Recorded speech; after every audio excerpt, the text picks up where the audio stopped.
புதுச்சேரியில் பெருகி வரும் குற்றங்களை தடுக்க காவல்துறை உயர் அதிகாரிகளுடன் அமைச்சர் நமச்சிவாயம் ஆலோசனை நடத்தினார். பின்னர் செய்தியாளர்களை சந்தித்த அவர், போக்குவரத்து விதிகளை மதிக்க வலியுறுத்துவது மக்களை பாதுகாக்கத்தான் என தெரிவித்தார். ஒரு வண்டி போச்சுன்னா அந்த வண்டி அவங்க ஹெல்மெட் இல்லாம போறாங்கன்னு சொல்லிட்டு அந்த வண்டியை ஓனர் வேற ஒருத்தர் இருப்பார். அந்த வண்டியை போட்டோ எடுத்துட்டு ஃபைன் மெசேஜ் ஸ்ட்ரைட்டா அந்த ஓனருக்கு போகுது. ஆனா எடுத்துட்டு வரவங்க வாடகை வாகனம் எடுத்துட்டு வரவங்க அந்த மாதிரியான ஃபைன்லாம் போடுறாங்க அப்படின்ற குற்றச்சாட்டு. சரி, சுற்றுலா பயணிக்கு ஒருத்தருக்கு ஒரு வண்டியை வாடகை கொடுக்குறாருன்னா அவருக்கு முறையா ஹெல்மெட் போட்டு போகணும் அப்படின்றத அவர் ஒரு தொழிலா பண்றாரு. அப்ப தொழிலா பண்ணும் பொழுது அதை அவருக்கு இன்சிஸ்ட் பண்ண வேண்டியது அந்த வண்டி ஓனருடைய கடமை. வண்டி ஓனர் அனாவசியமா உங்க வண்டி நீங்க யார்கிட்ட வேணா கடன் கொடுப்பீங்களா? அதாவது ஹெல்மெட் போடணுன்றது விதி. ஹெல்மெட் போடணுன்றது விதி. கோர்ட்டே ஹெல்மெட் போட்டு போகணும்னு சொல்றாங்க. ஏன் ஹெல்மெட் போட சொல்றோம் அப்படின்றத முதல்ல மக்களுடைய பாதுகாப்புக்காகத்தான். நீங்க பாத்தீங்கன்னா ஒரு விஷயத்தை நீங்க தெளிவா புரிஞ்சுக்கணும். இன்னைக்கு நிறைய ஆக்சிடென்டல் இன்னைக்கு அதிகமாயிட்டே இருக்கு. நாளுக்கு நாள் போக்குவரத்து அதிகமாகிறதால இன்னைக்கு பாத்தீங்கன்னா இந்த ரிவ்யூ மீட்ல பார்க்கும்போது இன்னைக்கு ஆக்சிடென்டல் டெத் இன்னைக்கு அதிகமாகிட்டே இருக்கு. அப்ப அந்த ஆக்சிடென்டல் டெத்தை குறைக்கணும்னு சொன்னா அந்த ஹெல்மெட் ஒரு முக்கியமான தலைக்கவசம் முக்கியமா நிறைய ஹெட் இன்ஜுரி தலையில அடிபட்டு தான் நிறைய பேர் இறந்து போறாங்க.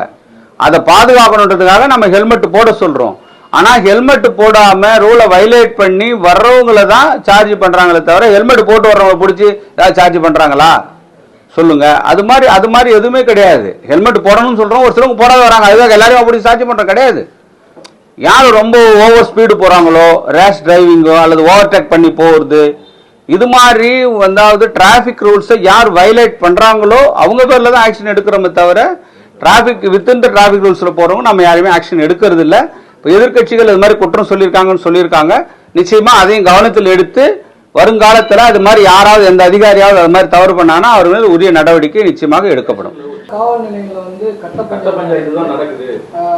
அதாவது போக்குவரத்து போலீஸார் அதிக அளவில் வசூல் பண்றாங்க. புதுவிதமா அதாவது ஒரு வண்டி பாஸ் ஆச்சுன்னா அந்த வண்டியை செல்போன்ல போட்டோ எடுத்து அதை ஃபைன் பண்றாங்க, மெசேஜ் போடுறாங்க அப்படின்ற ஒரு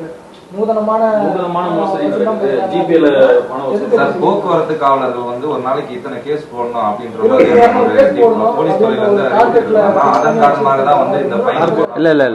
அது மாதிரிலாம் கிடையாது. அது மாதிரி டார்கெட்லாம் அதுல கிடையாது.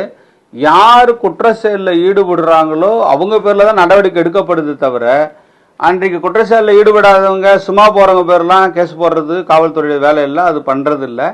இப்போ நீங்க புதுசா ஒரு கம்ப்ளைண்ட் இன்னைக்கு இது மாதிரிலாம் பண்றாங்க, நூதனமா ஜிபே மூலியமாலாம் இது மாதிரி அவங்க கிட்ட வாங்குறாங்க போறாங்க அப்படின்ற கம்ப்ளைண்ட் வந்ததுன்னா அது நிச்சயமா அது கவனிக்கப்படும்.